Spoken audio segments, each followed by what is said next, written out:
അവസാന ഘട്ടത്തിൽ എല്ലാ അന്വേഷണവും എത്തി നിൽക്കുന്നത് തന്ത്രിയുടെ പുറത്താണ്. അദ്ദേഹത്തിന് ഈ സംഭവത്തിൽ പങ്കുണ്ടോ?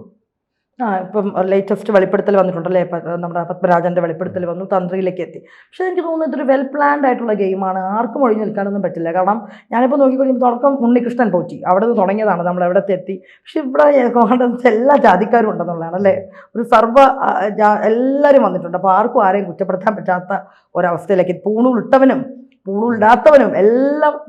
അതാ പറഞ്ഞ കാശിൻ്റെ കാര്യം വന്നപ്പോൾ, അല്ലെങ്കിൽ സ്വർണ്ണം അടിച്ചു മാറ്റലിൻ്റെ കാര്യം വന്നപ്പോൾ ഇവിടെ ജാതിയും ഇല്ല മതവും ഇല്ല, ഒന്നുമില്ല. അല്ല, മതത്തിന് പറയാൻ പറ്റില്ല, ഇവിടെ ഹിന്ദു മതം മാത്രമേ ഈ ഒരു ശബരിമല വിഷയത്തിലുള്ളൂ എന്നുള്ളതാണ്. പക്ഷേ ഇതെല്ലാം ഒരു ദൈവമുണ്ട്, ദൈവതുല്യനായിട്ടുള്ള ഒരു വ്യക്തിക്ക് വേണ്ടി ചെയ്യുന്ന പരിപാടിയാണ്. അതായത് ആരാണെന്ന് നമുക്ക് സ്വാഭാവികമായിട്ടും അറിയാം. ഈ കേസൊക്കെ എവിടം വരെ എത്തും, ഏതെങ്കിലും ഒരാളിലേക്ക് അവസാനമുള്ള ഇവിടം വരെ എത്തിയിട്ട് പിന്നെ അവിടെ നിന്ന് മുകളിലേക്ക് പോവില്ല. കാരണം നമ്മൾ ശിവശങ്കറിൻ്റെ ഇഷ്യൂസിലൊക്കെ നമ്മൾ കണ്ടതാണല്ലോ, ശിവശങ്കർ എന്നുള്ളൊരു അവസാനം അവിടത്തേക്ക് വന്നെത്തി. പക്ഷെ ഞാനിപ്പോഴും വിശ്വസിക്കുന്ന ശ്രീജിത്തെ, ഇതൊരു കേവലം ഒരു സ്വർണ്ണക്കൊള്ള മാത്രമായിട്ട് എനിക്ക് തോന്നുന്നില്ല കേട്ടോ. ഇപ്പോഴും ഞാൻ ചോദിക്കുന്നുണ്ട്, ശരിക്കും ശബരിമലയിലെ വിഗ്രഹം അത് SIR അന്വേഷണം പോകേണ്ടത് ആ രീതിയിൽ കൂടെയാണ്. പ്രത്യേകിച്ചും ഹൈക്കോടതി സുഭാഷ് കപൂർ എന്ന് പറഞ്ഞൊരു വ്യക്തിയെക്കുറിച്ച് ആ രീതിയിലുള്ളൊരു കളവിനെക്കുറിച്ചൊക്കെ പരാമർശിച്ചപ്പം വെറുതെ ഒന്നും ഹൈക്കോടതി അങ്ങനത്തെ ഒരു പരാമർശം നടത്തില്ല. പിന്നെ കേവലം ഈ ഒരു സ്വർണ്ണത്തിനൊക്കെ എത്രയും ഒരു കിലോ സ്വർണ്ണത്തിന് വേണ്ടി മാത്രമായിട്ടുള്ളൊരു കളിയല്ല ഇതിൽ നടന്നേക്കുന്നതെന്നുള്ളതാണ്. അപ്പോൾ ഇതിൽ 2-3 കാര്യങ്ങൾ പറയണം. ശരിക്കും അവിടെ ഈ പോറ്റി സ്വർണ്ണപ്പാളി കൊണ്ടുപോയതുപോലെ ഈ 2019 വിവാദ സമയം നമുക്കറിയാം, സുപ്രീം കോടതി ഓർഡർ വന്നു. അപ്പോൾ തുടങ്ങിയ ഒരു പ്ലാനിങ് ആണല്ലോ യുവതീ പ്രവേശനം അല്ലേ. നമ്മുടെയൊക്കെ ശ്രദ്ധ, മീഡിയാസിൻ്റെ ഒക്കെ ശ്രദ്ധ അതിലേക്ക് പോയ സമയത്താണ് ഇവിടെ കവർച്ച ഭയങ്കര വെൽ പ്ലാൻഡ് അജണ്ടയാണ്. ദേവസ്വം മന്ത്രിക്ക് ഒറ്റയ്ക്കല്ല, മന്ത്രിക്ക് എന്താ പറയുക, ഈ ഒരു ടീം ഇല്ലാതെ ഒന്നും പറ്റത്തില്ല. പക്ഷെ മന്ത്രിക്കും തലപ്പത്തായിട്ടുള്ള ആൾക്കാരുണ്ട്. അതായത് ഫുള്ളി ഇതൊരു ഭരണകൂടം ഒരുമിച്ച് നിന്ന് നടത്തിയൊരു കളവാണെന്നുള്ളതിന് 100% ഷുവറാണ്. പക്ഷെ എന്തുകൊണ്ട് ഇത് തിരിച്ചറിയാൻ കഴിഞ്ഞില്ല ആ കാലത്ത്? അല്ല, അതാ പറഞ്ഞത്, അന്ന് മീഡിയാസ് മൊത്തം ആണെങ്കിലും നമ്മളെല്ലാവരും ഇമ്പോർട്ടൻസ് കൊടുത്തത് നാമജപ ഘോഷയാത്ര, അതിൻ്റെ പോലീസ് വേട്ട ഒരു സൈഡിൽ കൂടെ നടക്കുന്നുണ്ട്. അപ്പോഴും അത് പറയണം, നമുക്ക് ഇവിടെ പറയേണ്ട ഒരു കാര്യമുണ്ട്. പ്രയാർ ഗോപാലകൃഷ്ണൻ ദേവസ്വം പ്രസിഡന്റ് യുവതീ പ്രവേശത്തെ തുടക്കം തൊട്ട് എതിർത്ത് ഭയങ്കരമായിട്ട് സർക്കാരിന് മുന്നിൽ പ്രതിരോധമായിട്ട് നിന്ന ദേവസ്വം ബോർഡ് ഡയറക്ടറായിരുന്നു. അപ്പോൾ അദ്ദേഹത്തിനെ മാറ്റേണ്ടത് ഇവർക്ക് ഏറ്റവും ആവശ്യമായിരുന്നു. ആ സമയത്തൊക്കെ ഓർമ്മയുണ്ടോയെന്ന് അറിയില്ല, പ്രയാർ ഗോപാലകൃഷ്ണനൊക്കെ ഇതിനെ എതിർത്ത് നിന്ന സമയത്ത് വർഗീയവാദിയാണെന്നുള്ള ചാപ്പകുത്തലും ഈ കടകംപള്ളി ഒക്കെ അത് കോൺഗ്രസ്. പക്ഷേ എനിക്ക് ഇപ്പോഴും തോന്നുന്നുണ്ട്, ഈ പ്രയാർ ഗോപാലകൃഷ്ണ പുള്ളിക്കാരൻ്റെ ഒറ്റ അജണ്ട എന്നല്ല, പുള്ളിക്കാരൻ്റെ ഒറ്റ വാശിപ്പുറത്താണ് കോൺഗ്രസ് പോലും യുവതീ പ്രവേശനം എതിർത്ത് മുന്നിൽ നിന്നത്. കാരണം അതിന് വേറെ വഴിയില്ലായിരുന്നു. അന്ന് ആ ഒരു കാലത്തിൽ വോട്ട് ബാങ്ക് പ്രീണനം ഒന്നും പ്രയാർ ഗോപാലകൃഷ്ണൻ എന്ന് പറഞ്ഞ വ്യക്തി നടത്തിയിട്ടില്ല. കാരണം ഹിന്ദുക്കൾക്ക് വേണ്ടിയിട്ട് അത് ഭയങ്കരമായിട്ട് നമ്മൾ ഈ ഒരു മൊമെൻറ്റിൽ ഓർക്കേണ്ട ഇതാണ്.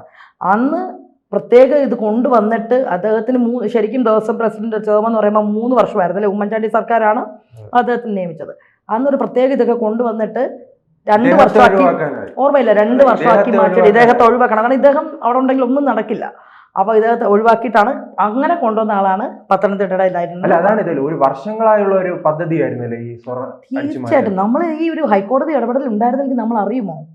അതാണ് ഞാൻ ചോദിക്കുന്നത്. കാരണം ഇത് തുടങ്ങി പിന്നെ എനിക്ക് തോന്നുന്നത് ഇതിൽ 2-3 കാര്യങ്ങളുണ്ട്. ഇപ്പം നമുക്ക് ചൈതന്യം അല്ലെങ്കിൽ അയ്യപ്പ വിഗ്രഹത്തെക്കുറിച്ച് സംസാരിക്കുമ്പോൾ എങ്ങനെയാണെന്ന് വെച്ചാൽ പലപ്പോഴും നമ്മൾ പല പാറ്റേൺസ് നോക്കിക്കഴിഞ്ഞ് കഴിഞ്ഞാൽ ദക്ഷിണേന്ത്യയിലൊക്കെ ഇപ്പോൾ നമുക്ക് അയ്യപ്പൻ എന്ന് പറയുമ്പം നമ്മുടേതായ ഒരു ഇതാണ് അല്ലേ. ഇപ്പം നോർത്ത് ഇന്ത്യയിൽ അത് എത്രത്തോളം അവർ ആ ഒരു പൂജ അങ്ങനത്തെ കാര്യങ്ങളിലേക്ക് അയ്യപ്പ വിഗ്രഹത്തെ കൊണ്ടുപോകുന്നറിയില്ല. പക്ഷേ ദക്ഷിണേന്ത്യയെ സംബന്ധിച്ചിടത്തോളം അവിടെ കോടികൾ എത്ര വേണം, കോടി മുടക്കാൻ തയ്യാറായിട്ടുള്ള ആൾക്കാരുണ്ട്. എന്താണ് ഈ വിഗ്രഹത്തിനെ കിട്ടുക എന്നുള്ളത്. പൂജാമുറിയിൽ, സ്വന്തം പൂജാമുറിയിൽ കൊണ്ടുവന്നിട്ട് വെച്ചിട്ട് അവരുടെ ആചാരവിധി പ്രകാരം അയ്യപ്പനയിലൂടെ, കാരണം അങ്ങനത്തെ രീതിയിലുള്ള അങ്ങനെയും ചിന്തിക്കാം കേട്ടോ. പല ദേവവിധി പ്രശ്നമൊക്കെ രീതിയിൽ നമുക്ക് നോക്കിക്കഴിഞ്ഞ് കഴിഞ്ഞാൽ ഓഫ് കോഴ്സ് പുള്ളിക്കാരനപ്പം ഈ സ്വർണ്ണപ്പാളി തന്നെ കിട്ടിക്കഴിഞ്ഞപ്പം അവിടെ കൊണ്ടുവന്ന് പൂജിച്ചാണ് ജയറാം. ഇതുപോലെ ഇപ്പം ജയറാമിനെക്കാളും അങ്ങനെയല്ലാതെ നോക്കിക്കഴിഞ്ഞ് കഴിഞ്ഞാൽ ദക്ഷിണേന്ത്യയിൽ ഈ ആന്ധ്ര, ഈ ഒരു കർണാടക അവിടെയൊക്കെ എന്ന് വെച്ച് കഴിഞ്ഞാൽ ഈ ഒരു വിഗ്രഹത്തെ കിട്ടിക്കഴിഞ്ഞാൽ അവനവൻ്റെ വീട്ടിൽ പൂജാമുറി വെച്ചിട്ട് വിഗ്രഹം വെച്ച് പൂജിക്കാം. അതിന് എത്ര വേണമെങ്കിലും കോടികൾ കൊടുക്കാൻ തയ്യാറായിട്ടുള്ള കോടീശ്വരന്മാരുണ്ട്. അപ്പോൾ അവർക്കത് ഭക്തി മൂത്ത് ഭ്രാന്തായതിനുള്ള രീതിയിലുള്ള വിഗ്രഹമാണ്. പക്ഷെ അപ്പോഴും ഒരു സംശയമുണ്ട്, ഈ ഒരു വിഗ്രഹത്തിൻ്റെ ചൈതന്യത്തെ ഇല്ലാതാക്കണം എന്നുള്ള ഒരു പ്രീ പ്ലാൻഡ് അജണ്ടയുണ്ട്. അതാണ് ഞാൻ പറഞ്ഞത്, ഇപ്പോൾ തന്ത്രിയിലേക്ക് അന്വേഷണം എത്തി നിൽക്കുമ്പോൾ കാരണം വിഗ്രഹത്തിൻ്റെ ഒരു ചൈതന്യം ഉണ്ടാവും. ഇത് എത്രത്തോളം നാസ്തികരായിട്ടുള്ള ആൾക്കാർക്ക് ഒരു പക്ഷേ ഖണ്ഡിക്കപ്പെടാം. പക്ഷെ അങ്ങനെയല്ല, അമ്പലം അതുമായിട്ട് ബന്ധപ്പെട്ടുള്ള കാര്യങ്ങളൊക്കെ വെച്ച് നോക്കുമ്പം ആ വിഗ്രഹത്തിൻ്റെ ചൈതന്യത്തിനെ ഇല്ലാതാക്കണം. അതുകൊണ്ടാണ് ഇവിടെ ആക്ടിവിസ്റ്റുകളെ മല ചവിട്ടിപ്പിക്കാനുള്ള ശ്രമം നടത്തിയത്. മറ്റു യുവതികളെ പോലെ അല്ലല്ലോ. ഈശ്വരനെ ഇല്ല അല്ലെങ്കിൽ അയ്യപ്പനെ ഇല്ല എന്ന് പറഞ്ഞ രഹ്ന ഫാത്തുമയെ പോലെയുള്ള ഏറ്റവും അതാണ് ഞാൻ അപ്പോൾ ചിന്തിക്കണം. അങ്ങനത്തെ ആൾക്കാരെ കൊണ്ടുവരാനാണ് ഇവിടെ ഇരുട്ടിൻ്റെ പറവിലും പല രീതിയിലും ഒരു കളിച്ച് നോക്കിയത്. രഹ്ന ഫാത്തിമിനെ കൊണ്ടുവന്നൊരു രീതി ഉണ്ടല്ലേ, എങ്ങനെയായിരുന്നു പോലീസ് വേഷമൊക്കെ ഇട്ട്. ഇപ്പം ആലോചിച്ച് നോക്ക്. അപ്പോൾ അവിടെ ഒരു അജണ്ട എന്താണ്, ഈ വിഗ്രഹത്തിൻ്റെ ഒരു ചൈതന്യം ഉണ്ടെങ്കിൽ ആ ചൈതന്യത്തിനെ ഇല്ലാതാക്കുക, എന്നിട്ട് വിഗ്രഹം കടത്തുക എന്നുള്ളൊരു ലക്ഷ്യം ഉണ്ടായിക്കൂടെ. ഈ രീതിയിലൊന്നും ആരും ചിന്തിക്കുന്നില്ല. SIR സത്യം പറഞ്ഞാൽ നമ്മൾ ഇപ്പോഴും ഒരു സ്വർണ്ണ കടത്ത് എന്നുള്ള ഇതിൽ മാത്രമാണ് എത്തി നിൽക്കുന്നത്. എന്തുകൊണ്ട് ഈ ഒരു വിഗ്രഹം കടത്തൽ, ഇപ്പൊ സുഭാഷ് കപൂർ അത് പറഞ്ഞ പോലെയുള്ള വ്യക്തി, അയാളിപ്പോ ജയിലിലാണ്. അല്ല, അതാണ് ഈ പുറത്തെറിഞ്ഞ വിഷയവുമായി ബന്ധപ്പെട്ട് മാത്രമാണ് അന്വേഷണം നടക്കുന്നത്. ഇതിന് ചുറ്റുമുള്ള ഇവർ മറ്റു പ്രവർത്തനങ്ങൾ നടത്തിയോന്ന് ഒരു വിവരം. തീർച്ചയായും വിദേശ യാത്രകളുണ്ടോ, ഇവർ ആരൊക്കെ വന്ന് കോൺടാക്ട്, പോറ്റിയുടെ കുറെ വിദേശ യാത്രകളുണ്ട്. പത്മരാജന്റെ, ഞാൻ അതാ പറയുന്നത്, അന്താരാഷ്ട്ര വിഗ്രഹ മോഷ്ടാക്കളുമായിട്ട് ഒരു കട്ടള ആ രീതിയിലേക്ക് പോയിട്ടുണ്ട്. ജയറാം അങ്ങനെ കട്ടള കൊണ്ടുപോയി പൂജ ചെയ്തു എന്നുള്ള അവിടം വരെ മാത്രമേ എത്തിയിട്ടുള്ളൂ. ഇത് ഇത്രയും വലിയൊരു അജണ്ടയും പ്ലാനും ചെയ്ത വ്യക്തികൾക്ക് എനിക്ക് ഇപ്പോഴും 100% സംശയമുള്ളൊരു കാര്യം വെച്ചാൽ അവിടെ വിഗ്രഹം അവരടിച്ചു മാറ്റി. നമ്മളെങ്ങനെ അറിയും? സ്വർണ്ണപ്പാൽ എന്ത് മാറ്റിക്കഴിഞ്ഞാൽ അതേപോലെ തിരിച്ചു കൊണ്ട് വെച്ചിട്ട് ഇതിപ്പോൾ ഇത്രയും വലിയൊരു കള്ള അതിൻ്റെ അകത്ത് നടന്നിട്ട് നമ്മൾ അറിഞ്ഞോ? ഇല്ല. ദേവസ്വം ബോർഡിൻ്റെ ഒത്താശയോടും കൂടി എല്ലാം നടന്നിട്ട് അപ്പോൾ വിഗ്രഹം മാറ്റാൻ എന്താ പാട്? ഒരു പാടുമില്ല. അതാണ് ഞാൻ പറഞ്ഞത്, തന്ത്രി തൊട്ട്. ഇതിൽ മറ്റൊരു കാര്യം കൂടെ ഉണ്ട് കേട്ടോ. ഈ ഒരു പത്മരാജനും പിന്നെ വാസു അവരൊക്കെ പിടിച്ചു കഴിഞ്ഞപ്പം രാഹുൽ ഈശ്വർ ഇട്ടൊരു പോസ്റ്റ് ഉണ്ട്, സാർ സാർ സാർ എന്ന് പറഞ്ഞിട്ട് വല്ലാത്തൊരു പ്രകടനവും. അപ്പൊ രാഹുൽ ഈശ്വറിന്റെ ഒരു പങ്ക് എന്താണ് അതിൽ? കാരണം തന്ത്രി കുടുംബമായിട്ട് അന്ന് ആചാര ലംഘനത്തിനെതിരെ നിൽക്കുന്നു എന്ന് പറഞ്ഞിട്ട് ഇതേ സാർ അറസ്റ്റിലാകാം, എന്തൊക്കെയോ നമുക്ക് ചേർത്ത് വായിക്കപ്പെടുമ്പം പല പല രീതിയിലും സംശയങ്ങളാണ്. ഏറ്റവും കൂടുതൽ പത്മകുമാറിനെ പിന്തുണച്ച് സംസാരിക്കുന്നത് രാഹുൽ ഈശ്വറാണ്. അവരുടെ കുടുംബം ഇപ്പൊ പത്മരാജൻ പറഞ്ഞ പേരുകളിലൊന്ന് തന്ത്രിയാണ്. അപ്പൊ തന്ത്രി കുടുംബത്തിൽ നമ്മളിപ്പോ അയാൾ തന്ത്രി ആയതുകൊണ്ട് കാരണം പോറ്റി ആലോചിച്ചോണം, ഉണ്ണികൃഷ്ണൻ പോറ്റിയെ പോലുള്ള ഇത്രയും ആൾക്കാരുടെ മുന്നിൽ കണ്ണിൽ പൊടിയിട്ടിട്ട് ഇത്രയും നിഷ്ഠൂരമായിട്ടുള്ള ഒരു കാര്യം. ഇപ്പൊ പൂണൂൽ ഇട്ടവനൊക്കെ നല്ലതെന്നാണെന്നുള്ളൊരു കൺസെപ്റ്റ് ഒന്നും അതൊക്കെ അടുത്ത് മാറ്റണം.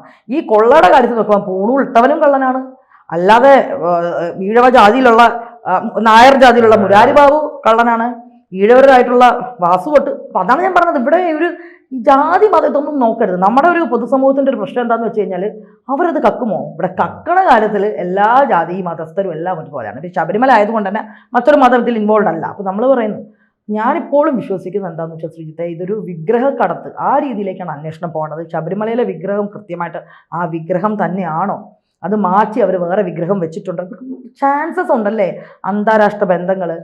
പിന്നെ ഇവർ ഇപ്പോഴും ഈ പിണറായി സർക്കാർ വന്നിട്ട് ഒരു ഗ്ലോബൽ സബ്മിറ്റൊക്കെ ചുമ്മാ നടത്തും, സജ്ജല്ലേ, പുറത്തുള്ള ആൾക്കാരൊക്കെ കൊണ്ട് ഇൻവെസ്റ്റ്മെന്റ് എന്നൊക്കെ പറഞ്ഞിട്ട്. ഇതിൽ വന്നിട്ടുള്ള പങ്കെടുത്തിട്ടുള്ള ആൾക്കാർ ആരൊക്കെയാണെന്ന് നമുക്കൊരു ഇതുമില്ല. ഇതൊക്കെ ആർക്ക് വേണമെങ്കിലും, കേരളം എന്ന് പറഞ്ഞാൽ ടൂറിസം എന്നൊക്കെ പറഞ്ഞിട്ട് വലിയ ഇതായിട്ട് കാണിക്കുമ്പോൾ അന്താരാഷ്ട്ര ക്രിമിനൽസിന് ഇവിടെ വന്ന് പോകാൻ പറ്റിയിട്ടുണ്ട്. നമുക്കറിയാം NIA അന്വേഷണങ്ങളൊക്കെ വരുമ്പോൾ, അല്ലെങ്കിൽ എവിടെയെങ്കിലും ബോംബ് ഭീഷണി, മറ്റു രാജ്യങ്ങളിലെ ബോംബ് സ്ഫോടനമായിട്ട് ബന്ധപ്പെട്ടിട്ട് കേരളത്തിൽ നിന്ന് വന്നിട്ടാണ് പൊക്കിയിട്ടുള്ളത്. അപ്പോൾ എല്ലാവർക്കും ഉള്ളൊരു ഹബ്ബെന്ന് പറയുന്നത് ഇന്ന് കേരളമാണ്. കുത്തഴിഞ്ഞൊരു വ്യവസ്ഥിതിയാണ് അത് ഭരിക്കുന്നവർ. ഇത്തരം സംഭവങ്ങൾ ഉണ്ടാകുമ്പോൾ സർക്കാർ മൗനത്തിലാണ്. സർക്കാർ, അതാണ് ഞാൻ പറഞ്ഞത്, സർക്കാരിന് പ്രശ്നം എന്ന് വെച്ച് കഴിഞ്ഞപ്പോൾ തദ്ദേശ തെരഞ്ഞെടുപ്പ് വന്നപ്പം ഒരു ഗർഭത്തിൻ്റെ പിന്നാലെ ഒരു ഗർഭം ഇട്ട് കൊടുത്തു. അത് ഓൾറെഡി ചീറ്റിപ്പോയ ഒരു ഗർഭത്തിൻ്റെ പിന്നാലെ പോകേണ്ട ഒരു ഗതികേട്. ഇവർക്ക് ചൂണ്ടിക്കാണിക്കാൻ വികസനം ഒന്നുമില്ല. ആരോഗ്യ കേരളം എന്തെങ്കിലും കാണിക്കാനുണ്ടോ? അതൊരു ബിഗ് സീറോയാണ്. നമുക്കറിയാം ആശുപത്രി കെട്ടിടങ്ങൾ അതിദയനീയമായിട്ടുള്ള അവസ്ഥ, പിന്നെ ആരോഗ്യമന്ത്രിയുടെ, അപ്പം നമുക്കിത് ഫുള്ളുണ്ട്. അപ്പോൾ അന്നേരം ഒരു ഗർഭത്തിൻ്റെ പിന്നാലെ പോകുന്നു. അപ്പം ശബരിമല വരരുത്. ഇന്നലെയും പറഞ്ഞു, ചാനൽ ചർച്ചകളിൽ പോലും CPM സഖാക്കളെ ശബരിമല വിഷയം സംസാരിക്കാനില്ല എന്നുള്ള രീതിയിൽ മനോരമയാണെന്ന് തോന്നുന്നു ആരൊക്കെയോ പറഞ്ഞിട്ടുണ്ട്. അപ്പം ഇതാണ് നമ്മൾ സംസാരിച്ചുകൊണ്ടിരിക്കേണ്ടത്. നിങ്ങൾ മീഡിയ പേഴ്സൺസിനോട് എൻ്റെ അഭിപ്രായമാണ്, നിങ്ങൾ സംസാരിച്ചുകൊണ്ടിരിക്കേണ്ടത് ഫുൾ ശബരിമലയാണ്. പൊളിച്ച് കൈ കൊടുക്കണം. ഈ ശബരിമല വെറും ഒരു സ്വർണ്ണക്കടത്തിൽ നിൽക്കുന്നു എന്ന് ഞാൻ വിശ്വസിക്കുന്നില്ല. ഇതൊരു വിഗ്രഹ മോഷണത്തിലേക്ക് പോയിട്ടുണ്ടോ, അന്താരാഷ്ട്ര വിഗ്രഹ മോഷ്ടാക്കൾ ഇവിടെ എത്തിയിട്ടുണ്ടോ, കടത്തിയിട്ടുണ്ടോ എന്നൊക്കെ പറഞ്ഞ് സമഗ്രമായിട്ടുള്ള അന്വേഷണം വേണം. പക്ഷെ അപ്പോഴും ഭയങ്കര വിഷമം എന്താണെന്ന് വെച്ച് കഴിഞ്ഞാൽ ഇവിടെ ഒരു ഒത്തുതീർപ്പ്, നമ്മുടെ പറയല്ലോ അഡ്ജസ്റ്റ്മെന്റ് രാഷ്ട്രീയമുണ്ട്. കാരണം ഇതൊക്കെ പിടിച്ച് SIR തന്നെ ഇപ്പം പിണറായിലേക്ക് എത്തില്ല, ഇവിടം വരെ പോവും, അവിടെ വന്നങ്ങ് നിൽക്കും. അപ്പം അങ്ങനത്തെ ഈ ഒരു പ്രബല ശക്തി ആരാണ്? അപ്പം അതാണ് നമ്മൾ അതും സംസാരിക്കണം. ഇവിടെ നമ്മുടെ ഒരു പൊളിറ്റിക്സ് എന്ന്, അതായത് ആൾക്കാരുടെ മൈൻഡ് സെറ്റ് എന്ന് പറഞ്ഞു കഴിഞ്ഞാൽ ഞങ്ങളുടെ പാർട്ടിയിലേക്ക് വന്ന് വരുമ്പോഴേക്കും അവിടെ സ്റ്റോപ്പ് ചെയ്യുക, അല്ലെങ്കിൽ അങ്ങനത്തെ രീതിയിലേക്ക് പോകണം. അല്ലെങ്കിൽ നമ്മുടെ, ഞാനതാ പറഞ്ഞത്, ഇപ്പോൾ തന്ത്രി എന്ന് പറയുമ്പോൾ തന്ത്രിയെ സംരക്ഷിക്കാൻ വേണ്ടിയിട്ട് കുറേ ആചാര ഹിന്ദുക്കൾ ഇറങ്ങും, തന്ത്രി അത് ചെയ്യില്ല എന്ന് പറഞ്ഞിട്ട്. ഇത് ഒരു ഫുൾ ഒരു ഗ്രൂപ്പ് ഓഫ് ആൾക്കാർ ഇൻവോൾവ് തന്നെയാണ്. തന്ത്രിക്ക് പങ്കുണ്ട്. ഇനി പത്മരാജൻ തന്ത്രിയിലേക്ക് കൊണ്ട് മാറ്റി ഇട്ട് കൊടുത്താണോ നമുക്കറിയില്ല. തന്ത്രിയല്ല, അത് നമുക്ക് പറയേണ്ടത് ഈ സിസ്റ്റം, ദേവസ്വം ബോർഡിൻ്റെ മന്ത്രി, അത് കടകംപള്ളി സുരേന്ദ്രൻ, വ്യക്തമാണ്. അപ്പോൾ അവിടത്തേക്ക് അന്വേഷണം പോട്ടെ, അതിൽ നിന്ന് മുകളിലേക്ക് പോട്ടെ. പക്ഷേ പ്രതീക്ഷയാണ്, പോകുമോ എന്നറിയില്ല. നമ്മൾ പക്ഷേ വിശ്വാസികളായിട്ടുള്ള ജനങ്ങൾ വോട്ട് ചെയ്യാനായിട്ട് ഓരോരുത്തരും നമ്മുടെ വീട്ടിലേക്ക് LDF സ്ഥാനാർത്ഥികൾ വരുമ്പോൾ നമ്മൾ ചൂണ്ടിക്കാണിച്ച് ചോദിക്കേണ്ട ഓരോരുത്തരും വിഷയം ഇതൊക്കെ തന്നെയാണ്. നിങ്ങൾ എന്ത് വികസനം പറഞ്ഞിട്ടാണ് വോട്ട് ചെയ്യണമെന്നുള്ളത് നമ്മൾ ചോദിക്കേണ്ടത്. പിന്നെ തദ്ദേശത്തിൽ എത്രത്തോളം ഇത് വലുതാവുമെന്ന് അറിയില്ല, പക്ഷേ നിയമസഭ കിടപ്പുണ്ട്. ഓരോരുത്തരും, ഞാൻ നിങ്ങളോടെങ്കിലും പറയുവാണ് ശ്രീത്തൊക്കെ, എല്ലാ ദിവസവും ശബരിമല തന്നെ വിഷയം നമ്മൾ ജനങ്ങളിൽ കൊണ്ടുവരും. കാരണം ഇവർ എത്രത്തോളം ഓടി മാറാൻ ശ്രമിക്കുന്നുണ്ടോ, ഒരു ചീറ്റിപ്പോയ ഗർഭമൊക്കെ കൊണ്ടുവന്നിട്ട് ലൈംലൈറ്റിൽ അതൊക്കെ അടുത്ത് മാറ്റുക, അടപടലം മാറ്റിയിട്ട് ശബരിമല ഇവരുടെ കൊള്ളായതായ്മ ഇങ്ങനെ ചർച്ച ചെയ്തുകൊണ്ടേ ഇരിക്കണം. അങ്ങനെ തന്നെയാണ് നമുക്ക് ചെയ്യാൻ പറ്റുക. കൂടുതൽ വാർത്തകളും വിശേഷങ്ങളും നിങ്ങളിലേക്ക് എത്താൻ ABC മലയാളം സബ്സ്ക്രൈബ് ചെയ്യുക, ബെൽ ബട്ടണും അമർത്തുക.